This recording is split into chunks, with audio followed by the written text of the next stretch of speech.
प्रणाम सब गोटे के। आइ हम फेर एगो नव कविता लऽ कऽ आयल छी। ई विद्यापति के द्वारा लिखल गेल छनि। ई कविता कृष्ण के ओ प्रार्थना कऽ रहल छथि। एहि कविता में कविता छै एना: तातल सैकत वारी बिंदुसम सुतमित रमणी समाजे, तुहे विसर मन ताहे समापलौं, तुहे विसर मन ताहे समापलौं। अब मझु हब कोन काजे, अब मझु हब कोन काजे। माधव हम परिणाम निराशा, माधव हम परिणाम निराशा, तुहे जगतारण दीन दयामय।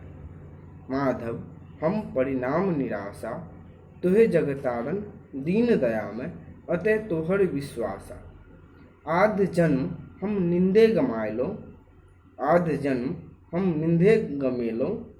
जरा शिशु कत दीन गेला, जरा शिशु कत दीन गेला। जौबने रमणी रंग रसे मातल, जौबने रमणी रंग रसे मातलों। तुहि भजब कोन बेला, तुहे भजब कोन बेला।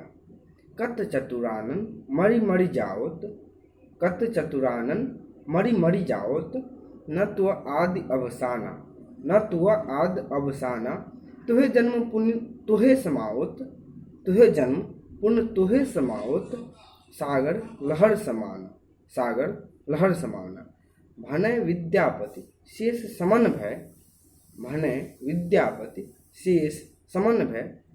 तुअ बिन गति नहीं आरा, आदि अनादिक नाथ कहायस, आदि अनादिक नाथ कहायस। भवतारण भार तुहार, भवतारण भार तुहार। धन्यवाद।